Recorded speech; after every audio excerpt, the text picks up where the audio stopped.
여러분 안녕. 네, 어느새 금요일이 다가왔습니다. 아, 이제 다음 주에 우리 또 얼굴 보는 거죠? 저도 혼잣말 끝나는 거고요. 어서 얼굴 보고 이야기하고 싶습니다. 혼자 얘기하고 있으니까 내가 뭐 하는지 모르겠어요. 어쨌거나 이야기는 이렇게 영상으로 남겨놓고 있으니까 나중에 시험 준비할 때 그때 다시 볼 수 있다는 장점이 있으므로 일단 편안한 마음으로 진행을 하겠습니다. 네, 저번 시간에 허구성과 진실성까지 이야기를 했었죠. 그래서 허구성은 있음직한 일을 꾸며낸 것이라는 표현을 했었고요. 진실성은 인간의 바람직한 진리를 추구한다라는 걸로 이야기를 했습니다. 네, 이렇게 딱딱한 이야기 대신에 어, 허구적인, 그러니까 있음직한 일을 꾸며낸 여러 사실들에 대한 여러분들 그 알고 있는 소설이나 뭐 영화 이런 거 보면 되겠죠. 뭐 저번에는 제가 뭐 애니메이션 얘기했지만 뭐 저런 거 괜찮잖아요. 그 저기 어벤져스 이런 거. 어벤져스 완전 허구죠. 하지만 있음직한 허구입니다. 마치 우리가 뭔가를 이렇게 좀 열심히 과학적인 연구를 하거나 그러면은 꼭 있을 법했던 영웅들의 이야기고요. 그 사람들을 통해서 아이언맨이 그랬죠. 그 다른 사람을 위해서 도와주는 그런 사람으로 변모한, 그러니까 저기 아이언맨 같은 경우에 초반에는 자기만 아는 사람이었잖아요. 하지만 결국은 모든 그 우주에 있는 모든 인물들을 위해서, 모든 사람들을 위해서 자신을 희생하는 그런 진실성을 보여줬던 뭐 그런 걸 생각하면 되겠죠. 그래서 여러분 소설 쓸 때 감동 포인트를 잘 잡고 써야 돼요. 물론 뭐 감각만으로도 뭐 잘할 수 있을 거라 생각하지만, 예, 저번 시간에 했던 얘기드렸고 이게. 자, 산문성 들어가겠습니다. 산문성의 반대말은 뭘까요?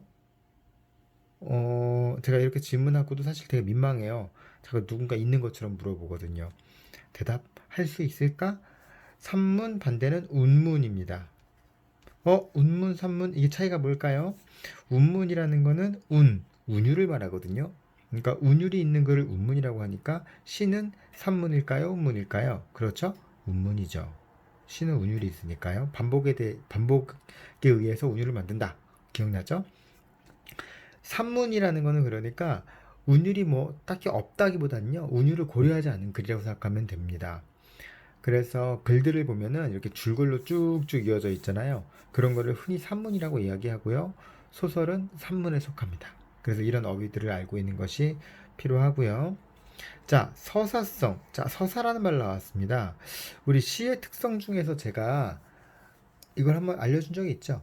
시의 내용상 갈래에서 서정시와 서사시로 나뉜다. 기억하시죠? 네. 이 서사의 사는 사건입니다. 그러니까 사건을 서술한 것, 이걸 서사성이라고 이야기를 해요. 이건 단순하게 여기는 단어만 외우면 안 되는 것이, 서사성이 갖고 있는 어떤 특성에 대한 감을 좀 잡을 필요가 있어요. 그러니까 쉽게 생각하면요. 어렵게 생각하면요. 서사성이라는 말은 인물들이 그 사건을 그 시간적 또는 인과적 관계에 의해서 서술한 것, 이런 식으로 표현을 합니다. 이렇게 말하면은 뭔 말인지 잘 모르겠죠? 쉽게 생각하면요. 어, 누군가가 등장하고요. 등장한 사람들이 갈등이 있고 하는 이야기의 구조를 가지면 서사성이 있다라고 생각하면은 편합니다. 소설은 모든 게 다 서사성이 있는 것이죠. 네, 그 서사성은 되게 중요한 요소다라는 것을 여러분이 알고 계시면 좋겠습니다. 그래서 서사성의 반대라고 말할까요? 서정성이라고 할 수 있겠죠? 그래서 서정성은 보통 시에 많이 들어가고요. 서사성은 소설, 예, 이런 거에 많이 들어가죠. 자, 예술성. 자, 예술성이라는 거는 뭐 굳이 안 넣어도 알 수 있는 그런 소설의 특성이죠. 소설은 언어 예술입니다. 그래서 문학은 예술 영역에 들어가게 되죠. 자, 여러분, 저번 시간부터 쭉 이어서 좀 특성을 이야기를 했는데, 위에 두 가지가 소설의 어떤 그런 핵심적인 정신, 특성 이런 거라면요. 산문, 서사성 이런 것들은 소설의 어떤 기술적인 특성이라고 생각하면 됩니다. 그래서 여러분 알고 계시는 내용들하고 이제 연결지어서 이 내용들을 갖다가 잘 알고 계시면 되겠습니다. 자, 두 번째 할게요. 자, 시점을 하겠습니다. 시점. 자, 이번에는 시점이 제일 중요할 거예요. 왜냐면은 이번 단원 자체가 이름이 소설 세상을 보는 눈이기 때문에요. 이 소설에서의 시점이 제일 중요하게 나오는 것이라 할 수 있습니다. 근데 소설 시점은요, 여러분들 많이 아시겠지만 총 4가지로 나누고 있죠. 하나는 1인칭 시점입니다. 1인칭, 참 많은 사람들이 알고 있죠. 주인공 시점이죠. 두 번째는 1인칭 관찰자 시점이죠. 세 번째는 3인칭이라고 하지 않고요. 3인칭은 누군가 보고 있다는 얘기죠. 누구냐면 작가예요. 그래서 이거를 3인칭 작가 관찰자 시점 이렇게 얘기합니다. 이게 3인칭이에요. 3인칭이란 말 붙이기도 해요. 근데 여기서는 3인칭이 잘 안 붙이죠. 작가가 관찰하는 게 아니라 작가가 다 알아요. 그래서 완전 전자에다가 RG자를 써서 모든 것을 알고 있는 작가의 시점이다 라고 이야기를 합니다. 이 4가지로 구분을 하는데 뭐 굳이 생각해보면은 1인칭 주인공, 1인칭 관찰자라면요, 얘는 3인칭 관찰자, 3인칭 주인공이라고 봐도 되죠. 예, 그렇게 쉽게 생각하면 되는데 여기서 이제 가끔 의문을 제기한 친구들이 있어요. 1인칭 있고 3인칭이 있는데 왜 2인칭이 없을까요? 그 2인칭 소설은 사실은 논리적으로 좀 존재하기가 어렵거든요. 1인칭 시점의 소설은 주인공이 자신의 이야기를 하거나 다른 사람의 이야기를 하는 거잖아요. 근데 2인칭은 2인칭 화자가 등장해야 돼요. 그래서 너는 그때 그랬다. 너는 어쨌다. 너는 그때 어디로 갔다. 이런 식으로 표현하면 2인칭이 되겠죠. 하지만 이거는 엄밀히 말하면 말이 안 되는 겁니다.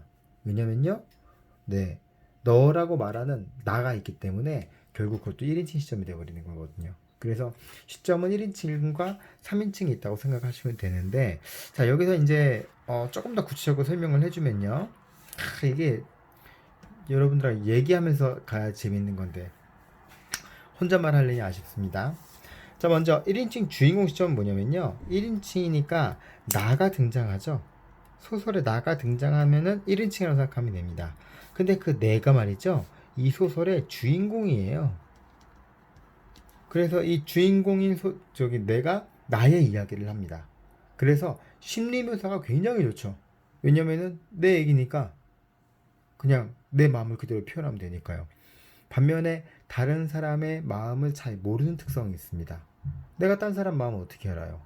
그러니까 내 입장에서 얘기하니까 다른 사람의 마음을 추측하는 정도로밖에 말하지 못하죠. 그런 단점이 있는데 그게 굉장히 재미있는 요소가 되고요. 이번에 동백꽃 그 소설에서는 이 부분을 우리가 중점적으로 얘기를 하게 될 것 같습니다. 두 번째, 1인칭 관찰자는요, 나가 주인공인데, 나가 등장하는데 주인공이 아니라 나가 관찰자예요. 왜냐면은 내가 누군가를 보고 있는데 그 사람들이 주인공인 거죠. 그 대표적인 예시가요, 여러분 혹시 알아요? 그 사랑 손님과 어머니?